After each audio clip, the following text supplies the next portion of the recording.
बच्चों, हम लोगों ने डिटरमिनेंट के पार्ट 1 में डिटरमिनेंट की डेफिनेशन, डिटरमिनेंट क्या होती है, सारणी किसे कहते हैं और उसके जो बेसिक्स हैं उसके बारे में जानकारी करी थी। उसमें एक्सपेंशन कैसे करते हैं, उसमें कितने एलिमेंट होते हैं, उसमें कितने टर्म होते हैं, कैसे एक्सपेंड करते हैं, इसका डिटेल हम लोगों ने फर्स्ट पार्ट में पढ़ा था। सेकंड पार्ट में हम लोगों ने डिटरमिनेंट के सभी प्रॉपर्टीज़ पढ़ ली थी, कितने गुण हैं उसके, तो सारे 9 गुणों की अध्ययन हम चर्चा की थी हम लोगों ने। आज हम लोग कुछ क्वेश्चंस लगाते हैं कि जो हमने पढ़ा है उसको कैसे इम्प्लीमेंट करेंगे उसकी चर्चा करते हैं। तो आइए कुछ प्रश्नों को हल करते हैं ताकि जो हमने कॉन्सेप्ट पढ़ा है उस कॉन्सेप्ट को हम यूटिलाइज़ कर सकें और अच्छे से समझ सकें।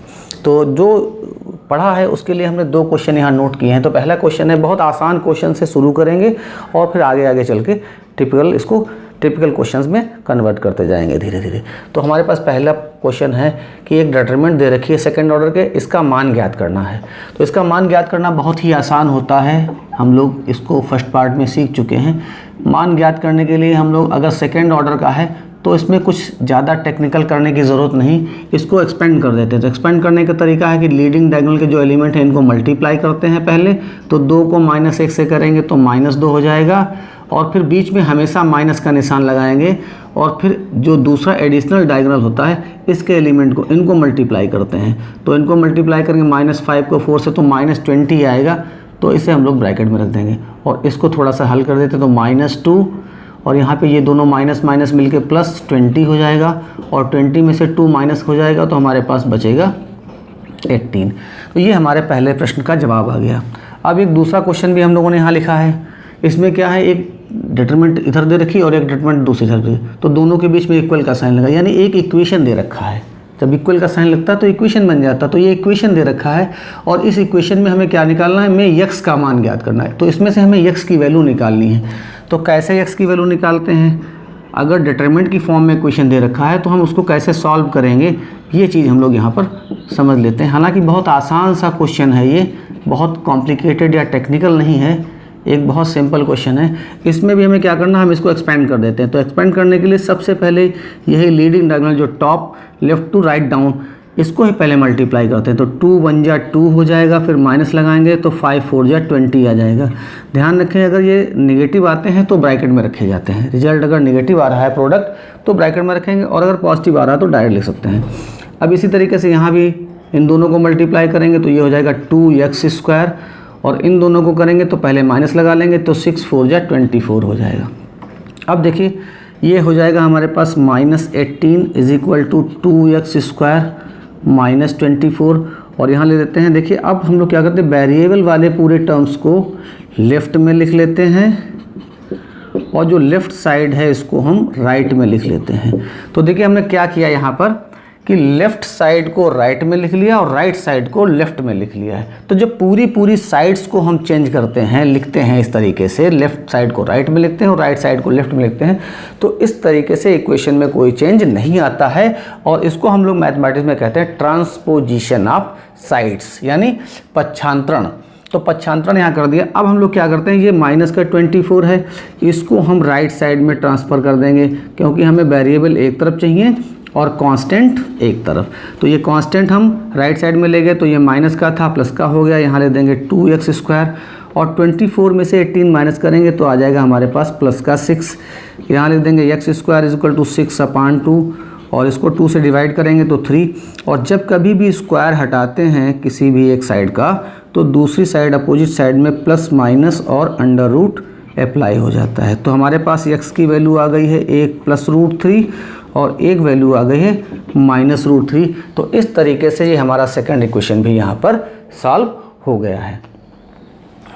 आइए थर्ड ऑर्डर का एक क्वेश्चन लेते हैं और उसको भी हम लोग समझ लेते हैं। यहाँ पे क्वेश्चन है, यदि A = ये मैट्रिक्स दे रखी है। देखिए मैट्रिक्स जो स्क्वायर ब्रैकेट लगाते हैं तो मैट्रिक्स बन जाती है।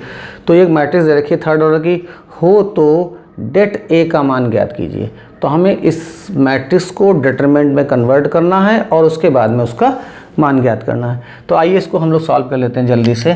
तो देखिए हमारे पास ये मैट्रिक्स थी, इसको हम पहले डेट बनाते हैं। तो यहाँ डेट का साइन लगाएंगे, इधर भी डेट का साइन लगा देंगे, नंबर्स नोट कर लेते हैं जैसे दे रखे थे वैसी तरीके से, इसमें कोई ज़्यादा चेंज करने की ज़रूरत फ़िलहाल नहीं है। और अब हम लोग इसको एक्सपेंड कर देते हैं। क्या करते हैं? एक्सपेंड कर देते हैं। तो फर्स्ट रो हमारे पास जो है along to first row expand करेंगे तो पहला एलिमेंट हमारे पास 1 है, ये भी 1 है और यहाँ -2 है। तो देखिए साइन लगा देते प्लस, यहाँ प्लस होगा, प्लस माइनस प्लस, ये साइन हमारे लग गए। यहाँ पर जब पहला एलिमेंट लिखेंगे तो इसके नीचे के एलिमेंट ड्रॉप कर देंगे तो ये 4 एलिमेंट लिख लिए जाएंगे 1 4 -3 -9। जब ये वाला 1 लेंगे सेकंड एलिमेंट लेंगे तो इसके नीचे के एलिमेंट ये छोड़ देंगे, बाकी 4 एलिमेंट लिख लेंगे तो 2 5 -3 -9।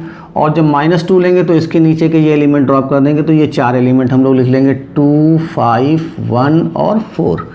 और इसको हम लोग थोड़ा सा सॉल्व कर देते हैं। तो यहाँ मल्टीप्लाई करेंगे 1 से -9 को तो -9 आ जाएगा, फिर माइनस लिख देंगे यहाँ पर और इसको मल्टीप्लाई तो 4 3 या 12, माइनस का 12 आ जाएगा। इसी तरीके से यहाँ -1 लिख देते हैं, यहाँ भी मल्टीप्लाई करेंगे तो 2 से -9 को करेंगे तो 9 2 18 हो जाएगा, माइनस लगाएंगे तो 5 से 3 को करेंगे तो -15 आ जाएगा ये, और ये प्लस माइनस मिलके माइनस हो जाएगा। यहाँ भी 2 से 4 को मल्टीप्लाई करेंगे तो 4 2 8, फिर माइनस अप्लाई करेंगे और ये 5 बन जा 5 हो जाएगा। तो यहाँ एक लाइन और ले लेते हैं तो ये आ जाएगा 1 -9, ये माइनस माइनस मिलके +12 हो जाएगा। यहाँ -1 लिख लेते हैं -18 और ये माइनस माइनस मिलकर फिर प्लस हो जाएगा। यहाँ -2 ले लेते हैं और 8 में से 5 माइनस करेंगे तो हमारे पास 3 आ जाएगा। तो यहाँ देखिए ये 1 लिखा हुआ है, 12 - 9 बिकम्स 3, -1 लिख देंगे तो -18 और +15 है तो ये आ जाएगा माइनस का 3 और -2 3 जा हो जाएगा 6। तो यहाँ लेते हैं 3 1 जा 3, ये माइनस माइनस प्लस 3 1 जा 3 और -6। तो देखिए +3 ऐड हो जाएंगे तो 6 हो जाएगा और ये माइनस का 6 है और 6 में से 6 माइनस करेंगे तो रिज़ल्ट हमारे पास आ जाएगा 0। तो ये हमने इस मैट्रिक्स को डिटरमिनेंट में कन्वर्ट किया और कन्वर्ट करने के बाद में इसका हम लोगों ने एक्सपेंशन कर लिया। अब ये तो एक हमारे पास एक टेक्निक थी एक्सपेंशन के लिए, ये फर्स्ट मेथड भी हम इसको कह सकते हैं कि हमने इसको सॉल्व किया है। कैसे सॉल्व किया है? एक्सपेंस्ड करके सॉल्व कर दिया। अगर यही डिटरमिनेंट हमें सॉल्व करनी हो तो हम इसमें प्रगुण अप्लाई करके भी इसको सॉल्व कर सकते हैं। तो सेकंड मेथड यहाँ पे हम लोग देख लेते हैं इसका क्या हो सकता है। तो हमारे पास एक डिटरमिनेंट तो ये दे ही रखी है, ये है 1 1 -2, यहाँ पे है 2 1 -3 और यहाँ पे है 5 4 और -9। बिल्कुल यही एग्जैक्ट है, बिल्कुल सही हम लोगों ने लिख लिया। अब हमें क्या करना है? तो देखिए जो प्रगुण हमने पढ़े थे उसमें एक प्रगुण पढ़ा था कि अगर किसी एक पंक्ति में अन्य पंक्तियों को जोड़कर या घटाकर या किसी नंबर से मल्टीप्लाई करके अगर उनको जोड़ दिया जाए या घटा दिया जाए तो उससे कोई फ़र्क नहीं पड़ता है। तो यहाँ पर हम लोग यही प्रॉपर्टी लगा लेते हैं कि हम यहाँ पे R1 को चेंज कर देंगे, R1 को चेंज कर देते हैं, R1 changes to R1 + R2 + R3। देखिए आप ध्यान से, अब हमने R1 को कैसे चेंज करना है? इन तीनों को ऐड करके लिखना है। ये R1 की बजाय C1 करना चाहिए, यहाँ पर C में C1 और ये C1 और ये C2 और ये C3। तो देखिए ये हमारे पास C1 है, ये हमारे पास C2 है और ये हमारे पास C3। तो इन तीनों को हमें क्या करना है? जोड़ लेना है। और जोड़ने के बाद क्या करना है? कहाँ पे लिखना है? C1 की जगह लिखना है। तो ये जो लिखा है इसकी जगह पे लिखना है, C1 को चेंज करना है। किस तरीके से? C1 C2 C3 तीनों को ऐड करके। तो देखिए आप ऐड करिए, तो 1 और 1 ऐड करेंगे 2 और 2 में माइनस ऐड करेंगे तो बन जाएगा 0। समझ पा रहे हैं आप? फिर से देख लें, 1 और 1 ऐड करेंगे तो 2 हो जाएगा और ये फिर इसमें -2 ऐड करना है तो प्लस माइनस माइनस हो जाएगा तो ये 0 आ जाएगा। इसी तरीके से 2 और 1 ऐड करेंगे 3 और 3 में -3 ऐड करेंगे तो 0 बन जाएगा। और 5 में 4 ऐड करेंगे तो 9 और 9 में -9 ऐड करेंगे तो ये भी हमारा 0 बन जाएगा। और बाकी किसी कॉलम में कोई चेंज करने की ज़रूरत हमें फ़िलहाल नहीं है। अब आप देखिए यहाँ पर कि जो हमारी जो पहला स्तंभ आ रहा है C1, तो C1 का प्रत्येक एलिमेंट क्या है? 0 है। और हम लोग जानते हैं कि अगर किसी भी अवयव का एक पंक्ति में या एक स्तंभ में प्रत्येक अवयव 0 हो तो इस डिटरमिनेंट की वैल्यू क्या हो जाती है? ज़ीरो हो जाती है। तो यहाँ पर C1 का प्रत्येक अवयव 0 है, इसलिए इसकी वैल्यू क्या हो जाएगी, 0 हो जाएगी। और हम यहाँ नोट में लिख भी देंगे कि C1 का प्रत्येक अवयव 0 है, अवयव 0 है। Every element of C1 is 0, hence the value of this determinant is 0। तो देखिए हमें एक्सपेंड नहीं करना पड़ा, इतना लंबा नहीं सॉल्व करना पड़ा और बहुत आसानी से हमारी वैल्यू इस डिटरमिनेंट की आ गई, और वो भी बिल्कुल सेम जैसी कि एक्सपेंशन में आती है। तो ये एक क्वेश्चन था थर्ड ऑर्डर का जो हम लोग सॉल्व कर रहे थे। शुरू करो। आइए कुछ प्रश्न प्रगुण से संबंधित लेते हैं, जो हमने प्रॉपर्टीज़ पढ़ी हैं डिटरमिनेंट की उनको। यदि आपने डिटरमिनेंट की प्रॉपर्टीज़ का पार्ट अभी नहीं देखा है तो आप सेकंड पार्ट को उसको देख लें और उसको समझ लें, उसके बाद में ही इस प्रकार के क्वेश्चंस को टैकल करें, क्योंकि अगर उनको नहीं पढ़ेंगे तो फिर यहाँ पे समझने में बहुत कठिनाई आपको आ सकती है। तो यहाँ पे हमारे पास 2 क्वेश्चन हैं, लिखा है बिना प्रसार किए, यानी हमको इनका एक्सपेंशन नहीं करना है, एक्सपेंशन करना मना कर दिया गया है, एक्सपेंशन नहीं कर सकते हैं। तो बिना प्रसार किए और सारणिकों के गुणधर्मों का प्रयोग करके, यानी जो हमने डिटरमिनेंट की प्रॉपर्टीज़ पढ़ी हैं उन प्रॉपर्टीज़ का हमें यूज करना है और हमें क्या करना है, सिद्ध करना है, प्रूव करना है ये पहली सारणिक और ये दूसरी सारणिक, इन दोनों को प्रूव करना है कि इस पूरे सारणिक की वैल्यू 0 होगी और इस डिटरमिनेंट की वैल्यू भी 0 आएगी। तो देखिए हम लोग कैसे इसको सॉल्व कर लेंगे बहुत आसान तरीके से। तो क्वेश्चन हमारे पास ये है, इसका हम लोग आंसर लिखेंगे। पहले क्वेश्चन को उतार लेते हैं यहाँ पर, और उसके बाद में आपको ध्यान ये देना है कि हमें इसकी वैल्यू 0 लानी है। तो 0 लानी है तो हम यहाँ पर LHS नोट कर लेते हैं, इसका LHS, और RHS 0 हम लोग ले आएंगे। तो देखिए 0 यहाँ पे लानी है, तो 0 के लिए हम लोगों ने 3 प्रॉपर्टीज़ पढ़ी थी, तो आप उसको जाइए उस वीडियो को देखिए, और अगर आपने देखा है तो वो आपके पास तीनों प्रॉपर्टी नोट होंगी। तो यहाँ पर हम उसी में से एक प्रॉपर्टी का यूज़ कर लेते हैं। तो देखिए यहाँ पर क्या है, ये C1 और C2, अगर हम C1 और C2 को जोड़ दें तो ये C3 के इक्वल हो जाएगा। देखिए x प्लस a जोड़ेंगे तो ये बन जाएगा, y प्लस b ये बन जाएगा, z प्लस c ये बन जाएगा। तो यहाँ पर हम लोग क्या करते हैं, C1 को चेंज कर देते हैं C1 प्लस C2 में, और कोई चेंज करने की ज़रूरत नहीं है। तो ये हमारे पास C1 है और ये हमारे पास C2 है, इसके करस्पॉन्डिंग एलिमेंट्स को हम जोड़ देंगे। तो x को a से जोड़ेंगे तो x प्लस a हो जाएगा, इसी तरीके से y को b से जोड़ेंगे तो y प्लस b, और z को c से जोड़ेंगे तो z प्लस c।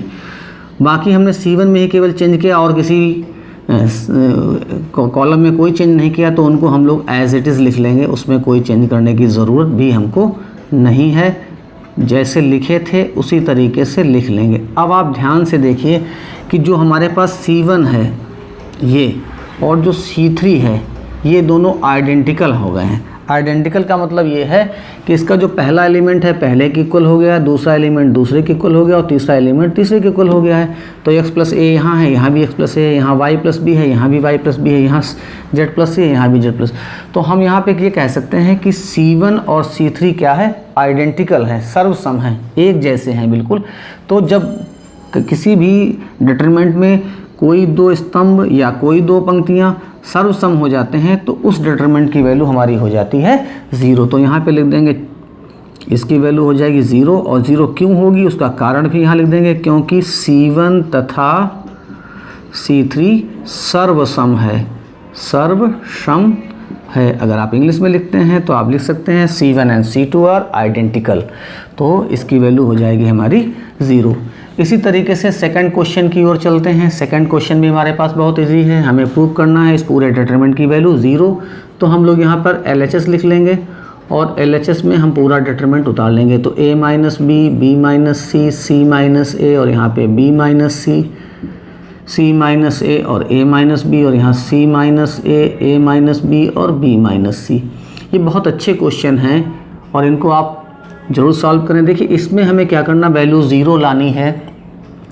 तो 0 के लिए हम लोग क्या कर सकते हैं, यहाँ पर C1 को हम चेंज कर देंगे, C1 को भी कर सकते हैं और R1 को भी कर सकते हैं, जो भी आपको ठीक लगे। तो C1 changes to C1 plus C2 plus C3। अब देखिए हम किस तरीके से चेंज कर रहे हैं, ये हमारे पास C1 है और C1 की जगह पे हमें क्या करना है, इन तीनों को C1, C2 और C3 इन तीनों को ऐड करके लिखना है। तो देखिए हम यहाँ पे ऐड कर लेते हैं। तो C1 हमारे पास है a minus b, b minus c और c माइनस a। इसमें हमें क्या ऐड करना, C2, तो C2 इसमें ऐड कर दो, plus b minus c plus c minus a plus a minus b, और इसमें C3 भी ऐड करना है तो प्लस लिख देंगे C माइनस ए प्लस ए माइनस बी और प्लस बी माइनस सी। तो ये तो हमारे पास आ गया है C1 की जगह पर इन तीनों का जोड़, और बाकी हमारे पास C2 और C3 में हमने कोई चेंज नहीं किया है, तो C2 को हम एज इट इज़ उतार लेंगे और C3 को भी हम एज इट इज़ उतार लेंगे, इसमें कोई चेंज करने की ज़रूरत नहीं। अब आप यहाँ ध्यान से देखिए, ये A प्लस का है और ये A माइनस का है, कट जाएगा, B माइनस प्लस का कट जाएगा, C प्लस माइनस का कट जाएगा। इसी तरीके से सेकंड एलिमेंट में B प्लस का है, यहाँ B माइनस का है, C माइनस प्लस का है, A माइनस प्लस का है, कट जाएंगे। यहाँ देखिए C प्लस का है और ये C माइनस का है, A माइनस का, ये प्लस का, B माइनस का, ये प्लस का, तो ये एलिमेंट्स कैंसिल हो गए हैं। प्लस माइनस के कारण कैंसिल होने से जीरो आता है, तो यहाँ पर पहला एलिमेंट की जगह इस सारे एलिमेंट कैंसिल हुए, जीरो आ गया, यहाँ भी जीरो आ गया और यहाँ भी ज़ीरो आ गया है। और बाकी हमारे पास C2 जो है वो जैसे लिखा था बिल्कुल वैसे ही लिखा रखेंगे, उसमें कोई चेंज करने की ज़रूरत हमें फ़िलहाल नहीं है। तो देखिए ये जो डिटरमिनेंट है, इसका जो पहला कॉलम है उस पहले कॉलम के प्रत्येक element, every element is zero, और इसका हर एक एलिमेंट जीरो होने की वजह से हम क्या कहेंगे, इस पूरे डिटरमिनेंट की वैल्यू क्या हो जाएगी, ज़ीरो हो जाएगी। क्योंकि हम जानते हैं कि जब किसी भी डिटरमिनेंट में किसी एक स्तंभ का या पंक्ति का प्रत्येक अवयव शून्य होता है तो उस पूरे डिटरमिनेंट की वैल्यू ज़ीरो हो जाती है। तो हम यहाँ पे ये वैल्यू इसकी ज़ीरो आ जाएगी, और इसका कारण है वो भी हम यहाँ लिख देंगे कि C1 का प्रत्येक अवयव शून्य है। अगर आप इंग्लिश में लिखते हैं तो आप लिख देंगे every element of C1 is zero, hence the value of this determinant is zero. तो देखिए हमें इसमें एक्सपेंशन किसी में भी नहीं करना पड़ा, और केवल महज एक स्टेप के बाद ही हमें उसका परिणाम मिल गया, और वो भी बहुत सरलता से। तो देखिए जो सारणी की प्रॉपर्टीज़ हैं वो हमारे लिए कितनी ज़्यादा हेल्पफुल हैं ऐसे क्वेश्चंस को सॉल्व करने में। तो आइए दो क्वेश्चन और हम लोग सिद्ध कर लेते हैं। ये हमें सिद्ध करना है इसकी वैल्यू जीरो और दूसरे डिटरमिनेंट की भी वैल्यू भी जीरो सिद्ध करनी। तो जब कभी भी ज़ीरो सिद्ध करना होता है तो जो जीरो की प्रॉपर्टीज़ हैं उन पे हम कंसंट्रेट करते हैं, क्योंकि वहाँ पे तीन प्रॉपर्टीज़ हमने पढ़ी हैं। किसी तरीके से उन तीनों में से किसी एक प्रॉपर्टी का हमें यूज़ कर लेना है। तो यहाँ पर हम लोग क्या करते हैं, ये हमारे पास जो क्वेश्चन है इसका हम लोग LHS नोट कर लेते हैं। LHS हमारे पास है 2, 3, 5, 7, 8, 9 और यहाँ पर है 65, 75 और 86। ये LHS हमारा हो गया है, और हमें इसको सॉल्व करके इसकी वैल्यू ज़ीरो लानी है। तो देखिए ज़रा ध्यान से, आप यहाँ लिखा है 65। अब 65 को हमें कन्वर्ट करना है, तो हम 65 को कैसे कन्वर्ट कर सकते हैं। देखिए ये 65 है, इन दो नंबर की हेल्प से हम 65 कैसे करते हैं। तो देखो यहाँ 7 लिखा, 7 को अगर हम 9 से मल्टीप्लाई कर दें और इसमें ये ऐड कर, तो 7 9 जा 63 और 2 ऐड करेंगे तो 65 आ जाएगा। इसी तरीके से 8 को 9 से मल्टीप्लाई करेंगे तो 72 और 3 जोड़ेंगे तो 75 है, और 9 9 जा 81, 81 में 5 ऐड करेंगे तो 86 हमारे पास आ जाएगा। तो हम इसको इस तरीके से चेंज कर लेते हैं, आसान तरीके से करना है तो हम लिख देंगे C1 changes to C1 plus 9C2। देखिए यानी C2 में 9 से मल्टीप्लाई करेंगे और C1 में ऐड कर देंगे। तो देखिए हमारे पास C1 तो हम एज इट इज़ उतार लेते हैं, ये उतर आई, और प्लस C2 में 9 से मल्टीप्लाई करना, तो इसमें 9 से मल्टीप्लाई करके प्लस कर देना है। तो 9 से 7 को करें तो 9 7 जा 63, 9 8 जा 72 और 9 9 जा 81। अब देखिए केवल हम C1 में चेंज कर रहे हैं, तो C2 और C3 को हम लोग एज इट इज़ उतार लेंगे, इसमें कोई चेंज हमें करने की ज़रूरत फ़िलहाल नहीं है। तो ये हमारे पास आ गया। अब इसको सॉल्व करेंगे तो देखिए 63 में 2 ऐड करेंगे तो 65, इसी तरीके से 72 में 3 ऐड करेंगे तो 75 और 86 में 5 ऐड करेंगे, 81 में 5 ऐड करेंगे तो 86 आ जाएगा। तो बाकी C2 को ऐसे उतार लेते हैं और C3 को भी हम एज इट इज़ लिख लेते हैं, इसमें कोई चेंज करने की ज़रूरत नहीं। अब आप ध्यान से देखिए C1 और C3 ये दोनों देखने से आपको लग रहा है कि दोनों आइडेंटिकल हैं। इसके करस्पॉन्डिंग एलिमेंट्स कैसे हैं, इक्वल हैं, और जब दो कॉलम आइडेंटिकल हो जाते हैं तो उस डिटरमिनेंट की वैल्यू हो जाती है ज़ीरो। और इसका रीज़न भी आप लिख सकते हैं कि C1 तथा C3 सर्वसम है, सर्वसम है। अगर आप इंग्लिश में लिखते हैं तो आप लिख सकते हैं C1 and C3 are identical. तो इसकी वैल्यू हमें मालूम हो गई है। इसी तरीके से हम लोग एक क्वेश्चन और कर लेते हैं जो 7th है। इसमें भी हम लोग क्या करेंगे, LHS नोट कर लेंगे। तो LHS हमारे पास है 1 1 1, यहाँ लिखा है BC CA और AB, यहाँ है A into B plus C, B into C plus A और C into A plus B। अब इस पूरे डिटरमिनेंट की वैल्यू हमको 0 चाहिए, तो देखिए कैसे 0 आएगी। आसान सा तरीका है, 1 1 1, यहाँ लिख देंगे BC CA AB और इनको ब्रैकेट से ओपन कर देते हैं, तो मल्टीप्लाई करेंगे तो ये हो जाएगा AB प्लस AC, यहाँ AC को हम CA भी लिख सकते हैं।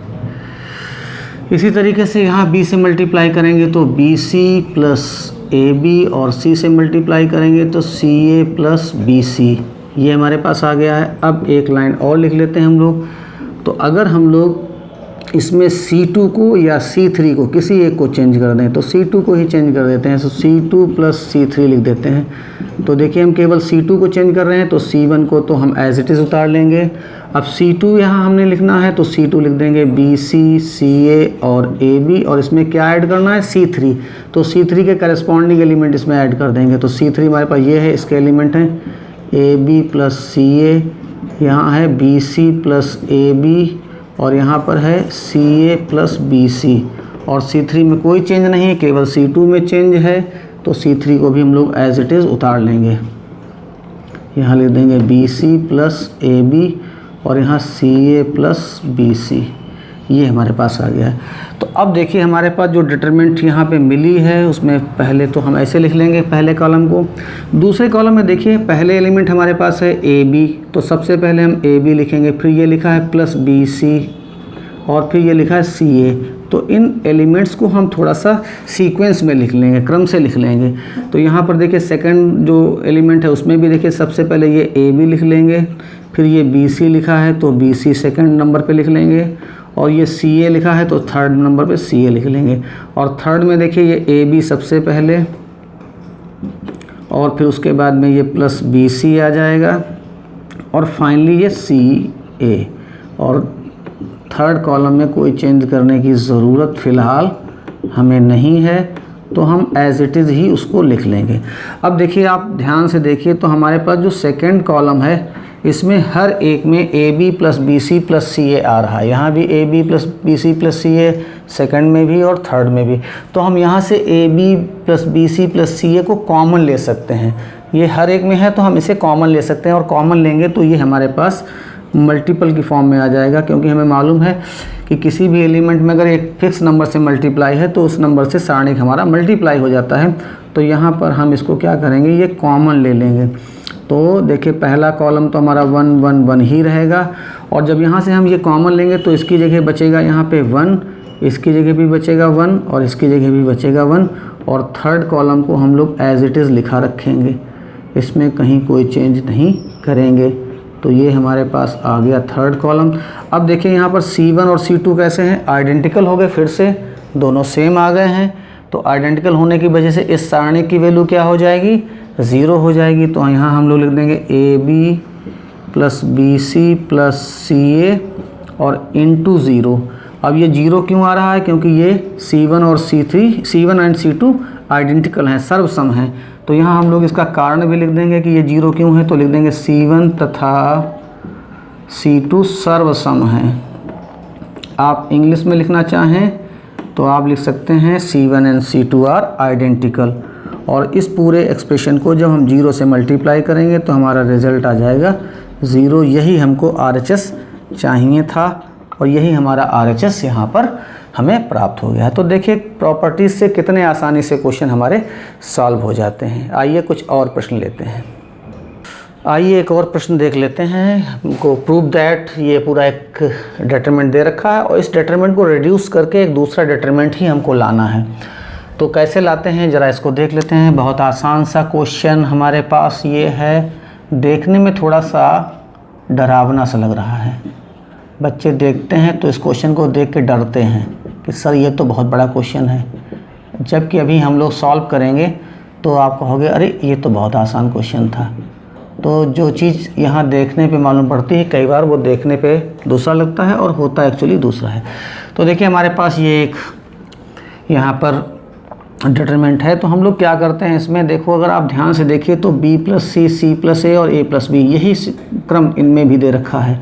तो हम लोग इसमें r1 को चेंज कर लेते हैं। तो r1 changes to r1 plus r2 plus r3। आप जानते हैं कि ये r1 है, ये r2 है और ये r3 है। अब इनको हमें क्या करना है, इन तीनों को जोड़कर r1 की जगह लिखना है।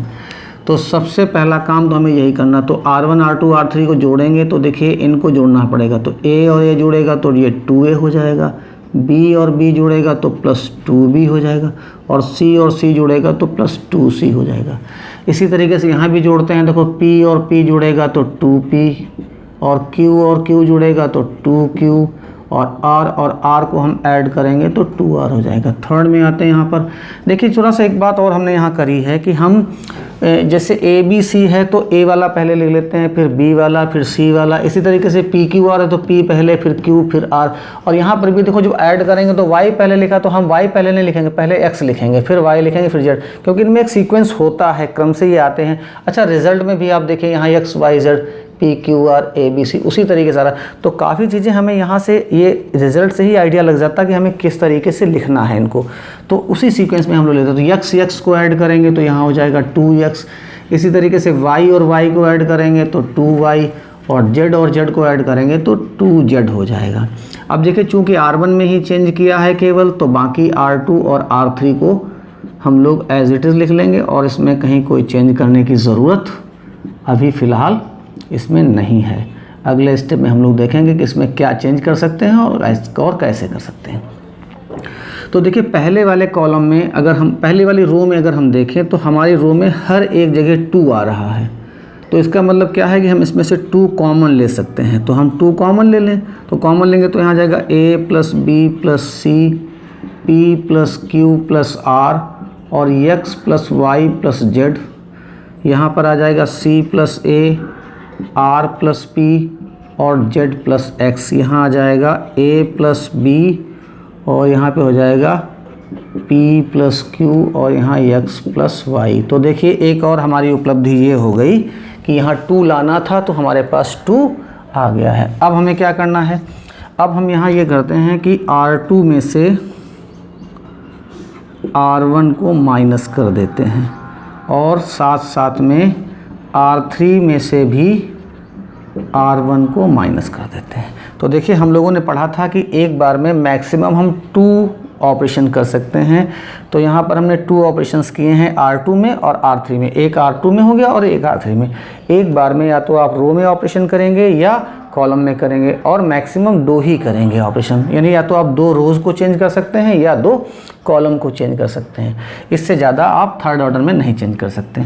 तो यहाँ पर हमारे पास हमें 2 लिख लेना है। तो a plus b plus c, p plus q plus r, और यहाँ पर x plus y plus z। ये पहला कॉलम हमने लिख लिया, पहली रो लिख ली हमने। अब सेकंड रो देखिए हमारे पास ये है। तो सेकंड रो हमारे पास यहाँ पे है c प्लस a, और इस c प्लस a में से हमें ये घटाना है। c प्लस a है और इसमें से हमें ये घटाना है a plus b plus c, ये घटाना है। तो यहाँ लिखेंगे c plus a minus b c, यहाँ ब्रैकेट माइनस ओपन करें तो माइनस a हो जाएगा, माइनस b हो जाएगा और माइनस c हो जाएगा। तो देखिए c से c कैंसिल हो जाएगा और a से a कैंसिल हो जाएगा, तो हमारे पास रिजल्ट बचेगा माइनस b। इसी तरीके से r प्लस p में से p plus q plus r घटाएंगे तो यहाँ माइनस का q बचेगा, क्योंकि r और p कैंसिल हो जाएंगे। और यहाँ z और z प्लस x को हम इसमें से घटाएंगे तो यहाँ बचेगा माइनस का y। यही प्रोसेस थर्ड में हो जाएगा। a प्लस b में से a plus b plus c घटाएंगे तो बचेगा माइनस का c। p प्लस q में से p plus q plus r घटाएंगे तो माइनस का r बचेगा। और x प्लस y में से x plus y plus z घटाएंगे तो माइनस का z बचेगा। देखिए इसको हमें घटाना है तो हमें यहाँ r2 पहले लिखना है और r1 बाद में लिखना है। यहाँ पे r3 पहले लिखना है और r1 बाद में लिखना है। अगर आपको कोई दिक्कत हो तो आप इसी तरीके से लिख लें, r3 के लिमिट लिख लें, उसके नीचे r1 के लिमिट लिख लें और घटा दें, तो आपको जो परिणाम मिले वो यहाँ पे लिख सकते हैं। तो ये हमारे पास एक रिज़ल्ट और आ गया है। अब हम लोग क्या करेंगे, यहाँ पर यहाँ पर हम लोग R1 को चेंज कर लेते हैं। तो R1 को कैसे चेंज करेंगे, तो R1 plus R2 plus R3 कर देंगे। तो इससे लाभ क्या होगा, इससे लाभ ये होगा कि देखिए जब हम R1, ये पूरा R1 है, ये R2 है, ये R3, इनको ऐड करेंगे तो देखिए माइनस का B प्लस का B कैंसिल हो जाएगा और प्लस का C और माइनस का C ये भी कैंसिल है, तो केवल यहाँ A बच जाएगा। तो हमारे पास जब इन तीनों को ऐड करेंगे तो B से B कटेगा और C से C कटेगा, तो यहाँ A बचेगा। यहाँ पर Q से Q कट जाएगा और R से R कट जाएगा तो P बचेगा। यहाँ Y से Y कटेगा और Z से Z कट जाएगा, तो यहाँ x बच जाएगा। और बाकी जो एलिमेंट हमारे पास हैं वो हम एज इट इज़ लिख लेंगे, उसमें कोई चेंज करने की ज़रूरत यहाँ पर फ़िलहाल हमारे पास नहीं है। तो यहाँ हम लोग इसको एज इट इज़ उतार लेते हैं। बस अब हमारा जो रिज़ल्ट है वो हमसे एक स्टेप दूर है। तो हमें क्या करना है, यहाँ पर देखिए हमें जो सेकंड रो हमारी है R2, इसमें से माइनस कॉमन ले लेना है। तो यहाँ से माइनस कॉमन लेंगे तो बाहर माइनस लगा देंगे। तो फर्स्ट रो में तो कोई चेंज किया नहीं है, तो फर्स्ट रो को तो हम एज इट इज़ उतार लेते हैं पहले। और इसमें माइनस कॉमन लेंगे तो माइनस कॉमन लेने के ऊपर, ये भैंस बहुत बोल रही है, माइनस कॉमन लेंगे तो यहाँ आ जाएगा B, यहाँ आ जाएगा Q और यहाँ आ जाएगा Y। और फिर थर्ड रो में भी हम लोग यहाँ माइनस, सेकंड रो में हमने माइनस कॉमन लिया, उसी तरीके से हम थर्ड रो में भी माइनस कॉमन ले लें। तो जब थर्ड रो से माइनस कॉमन लेंगे तो यहाँ माइनस पहले से लगा और एक और माइनस आएगा, तो ये माइनस माइनस मिलके प्लस हो जाएगा। तो यहाँ माइनस कॉमन लेंगे तो ये प्लस का C हो जाएगा, ये माइनस R था तो प्लस का R हो जाएगा और माइनस Z था तो प्लस का Z हो जाएगा। तो देखिए हमारे पास जो रिजल्ट आ गया है 2, और उसके बाद में पहला कॉलम हमारे पास A B C, यहाँ पर भी A B C है, दूसरा कॉलम P Q R है तो यहाँ भी P Q R है, और तीसरा कॉलम हमारे पास है X Y Z, तो यहाँ पर भी X Y Z। और हमको यही ले आना था, यही हमारा RHS है और यही हमारे पास आ गया है। तो इस तरीके से हमारा ये क्वेश्चन भी सॉल्व हो गया है। तो देखिए हम लोगों ने कुछ क्वेश्चन आज लगाए हैं, और भी हमारे पास बहुत से क्वेश्चन हैं जिनको हम लोग ट्राई करेंगे। तो चूँकि बेसिक पढ़ा था और बेसिक के बाद में बहुत टिपिकल क्वेश्चन शुरू में नहीं लिए जाते हैं, तो उस तरीके से ऐसे क्वेश्चन ही हम लोगों ने ट्राई किए हैं जो आसानी से समझ में आ जाएं। अब चूँकि हम लोगों ने बेसिक भी पढ़ लिया है और कुछ इजी क्वेश्चन भी पढ़ लिए हैं, तो अगले वीडियो में कुछ हम लोग टेक्निकल क्वेश्चन लेंगे जिसमें कॉन्सेप्ट को और ज़्यादा गंभीरता से यूज करेंगे। तब तक के लिए आपका बहुत धन्यवाद।